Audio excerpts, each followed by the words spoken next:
back to Dorkside Live. This is Patrick, and today we got something a little bit special for you guys. I figured that I would go back to my old days of YouTube and kick things off with a unboxing video, sort of. Now, before we dive into this unboxing, a little bit of a backstory. For those of you who don't know, I actually majored in photography and videography. So for me, I went to art school. I racked up a ton of debt just so I can bring quality content to everybody here at YouTube. All jokes aside, I do love doing these kind of things, and it is a lot of fun when I get to showcase what I know for you guys. Now, this hopefully will be the beginning of a series of videos where I can show you how I revamp my system and upgrade some of the things that I do.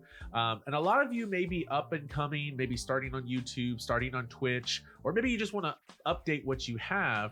Hopefully you will find this guide pretty useful so that you guys can move forward and upgrade your own things. The game plan that we want to be working with right now is there are three main things that I want to upgrade to my setup. And that's going to be the camera, the lighting, as well as the microphone. And that's what we're going to be doing, or at least the beginning here today. From the beginning of all of this, I knew that I needed a better microphone. Right now, what I use is the Samsung C01U USB condenser microphone. And this guy has served me so well over the years that I've had it. I think I've had this thing for about 10 years now. I absolutely recommend this microphone, especially if you guys want to get into recording better audio for all of your different things. It's a great little microphone. It's done everything that I've asked it to, but I need a little bit more. A lot of the better high-end microphones take XLR inputs. Now, in order for me to use these types of setups, I need to get that audio into my computer. That's where mixing boards and USB audio interfaces come into play. These are great ways to get better audio from an analog source into your computer. But for my taste, that's a little bit too cluttered, because for that you need mixing boards as well as the audio USB interfaces and all the cables that go into that, as well as the cables that come in from the microphone. A little bit too cluttered for my tastes. Now, not only did that mean like a lot of different things that would be laid out on my desk, but that's also more money for more things. And the goal of all of this for all you guys is to try to keep this a little bit on the low side of cost, so relatively inexpensive. So what I opted to do is to go for a single mixing board that already had a USB interface already integrated into it. Looking at all of these different mixer options, what do I need it to have? I definitely needed to have a USB out. I also wanted to make sure that it had XLR input so that I can take all of these different microphones and put them into the mixing board. It also had to have some kind of built-in compression that I could adjust on the board itself, because that comes in really handy, especially with a voice like mine, where I can get a little bit boomy and loud and maybe don't want to blow out your eardrums. I also wanted to have the ability to monitor my audio while I'm recording. Now, for me, that is a big thing, because one of the drawbacks of these USB microphones is that it's hard to monitor the audio without a delay. Now, some of you audiophiles may know how to do that, to get the audio to monitor correctly without that delay. I'm not that person. I don't know your ancient ways, but for me, I wanted to move over to something a little bit more professional, and that's why I decided to get a mixing board. Knowing what I wanted, I had a lot of mixers to look over, and I wanted to find what fit me the best.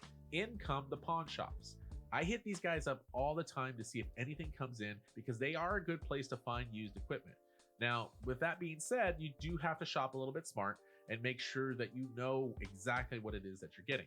This guy right here, I was able to score. It is the Behringer Q502USB. And right off the bat, you will notice that I have the box to this, which is almost something that you don't see when you buy secondhand.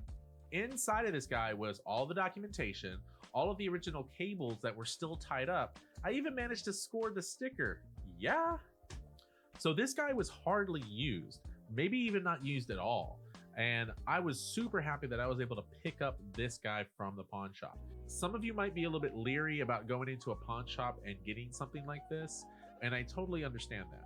But the advantage that you have is going in with information. That's what I had going into this. I knew what I was looking for. I knew what should be there. And knowing that bit of information, I was able to negotiate that price and bring it down, and it helped me in the end. So with pre-owned stuff, I did have to open the box there in the store. I wanted to make sure what I was getting. I also had to come home and test it right away. That way I had to make sure that I could return it and I wasn't getting scammed on something that didn't work. But what I will do for you guys right now is just kind of go an overview over this guy and just show you what it looks like and just some of the things that I liked about this mixing board. All right, guys, so here we are. We have the mixer here on the table. Apologies if this is a bit of a weird angle or anything, but I had to mount my phone onto my mic stand. So any little tap on the table will make the video shake just a bit. Hey, you know, for you guys starting out, improvise. You know, you gotta come up on the fly with solutions that'll work for you, which this works great as long as they don't hit the table. Anyway, we'll dive a little bit deeper into this guy. The cables, standard connections onto the back of the board over here.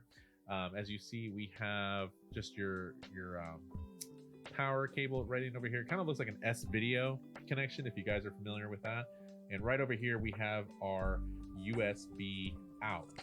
What I learned is that this USB can actually go in and out. So you can actually have audio coming from the computer into the mixer or from the mixer out to the computer, which is kind of cool.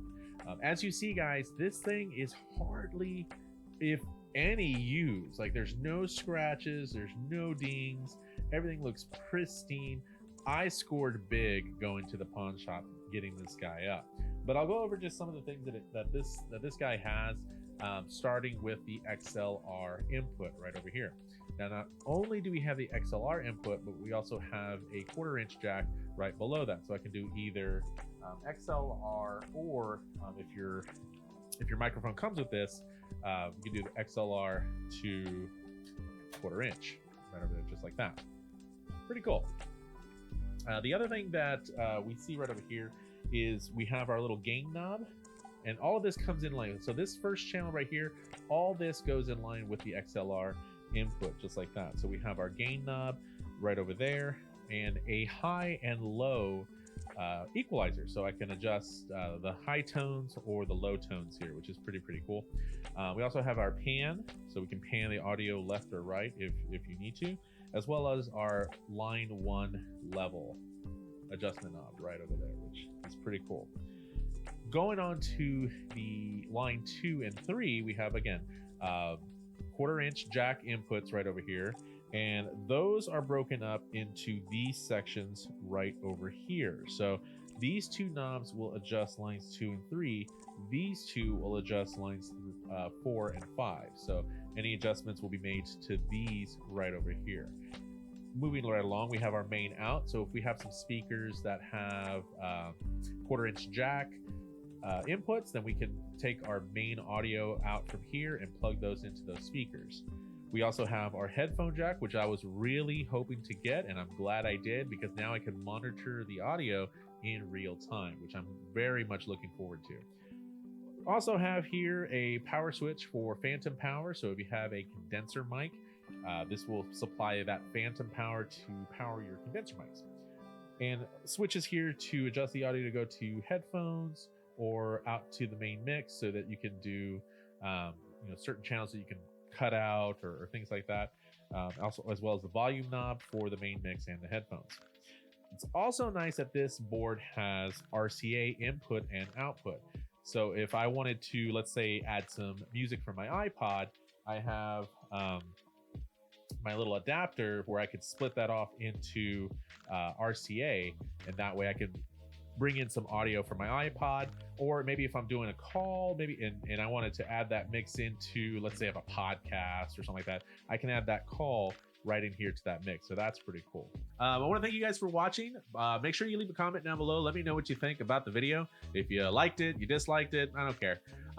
Just comment on the video. Also, let me know if you guys want to see any future videos, future unboxings. Let me know if you like this kind of stuff.